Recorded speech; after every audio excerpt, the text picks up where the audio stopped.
the Book of Boba Fett, The Mandalorian Season 3, and Ahsoka, do you think Jon Favreau and Dave Filoni, wing of Star Wars, has the ability to refine its footing? So, if you've watched my coverage of Star Wars at all, and Michael, I know you have, you know that I adored Season 1 and 2 of The Mandalorian. Both on a personal Star Wars fan level, it was like, this is cool. This is what I've wanted for decades, a Star Wars show like this. And it felt like television. It had an overall arc of the season, but episodic storytelling. Some people hold that against the show, but I think that's one of the strengths, that they feel like standalone episodes where there's a beginning, a middle, and an end. You resolve the plot of the episode in the episode, which feels novel in the modern era where you watch The Acolyte and it's a movie broken up into 9 parts or whatever. So I dug that. But then Book of Boba Fett was a massive disappointment, and you could feel the meddling. Like, it's hard to imagine that Favreau and Filoni pitched the Book of Boba Fett as, yeah, we're going to do like 4 episodes on Boba Fett, and then we'll do 2 Mandalorian episodes, and then we'll come back and we'll do 1 more episode of Book of Boba Fett. It's hard to imagine that's what they intended, and that wasn't like the higher-ups, Kathleen Kennedy, like, we gotta sell more Grogu's, you gotta have Baby Yoda in there, and we gotta undo the ending, that ending in the chapter 16, Mando season 2, you gotta undo that.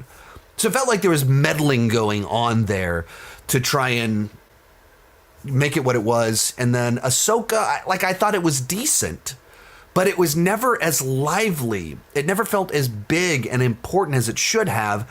And it just had more of that impalement crap where people keep getting impaled by lightsabers and left for dead and surviving.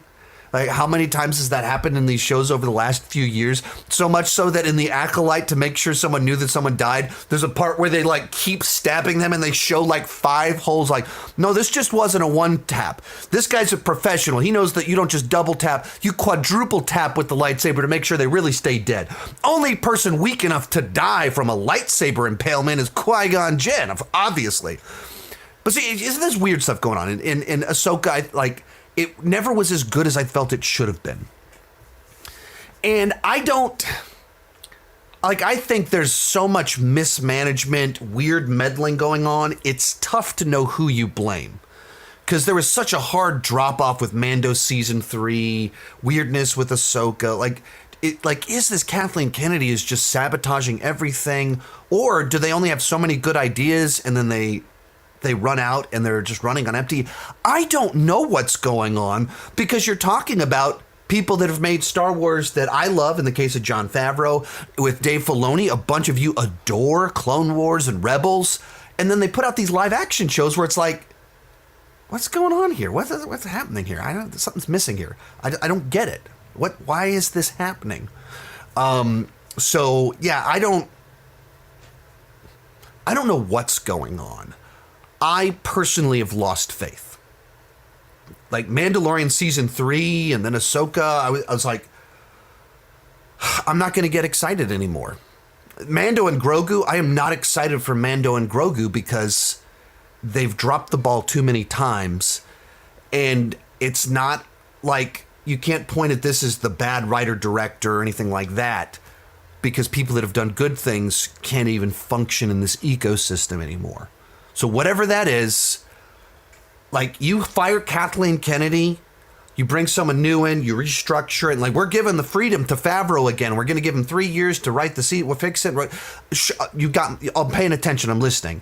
But as of right now, I've just lost so much faith in anything new from Star Wars, where like Andor season 2 is the only thing that I have excitement for, because it's like that pocket where it seems like they're operating in their own world, allowed to do things that no one else is. It just feels like this strange other thing. So that one, as of right now, I still have hope in it. But, a Rey movie from someone whose background is in doing documentary activist filmmaking, and then Mando and Grogu following up Mando season 3 and Book of Boba Fett, I'm not excited for this stuff.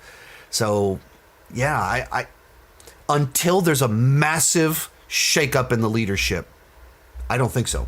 Most of these clips are pulled from my Patreon live streams. I do about 6 live streams every single month. For $2 per month, $20 per year, you can get access to all the exclusive videos and live streams. For $5 per month, you get your name on my end card. At the top tier, you get a 30-minute video chat with me each month. The link down below in the description has more information.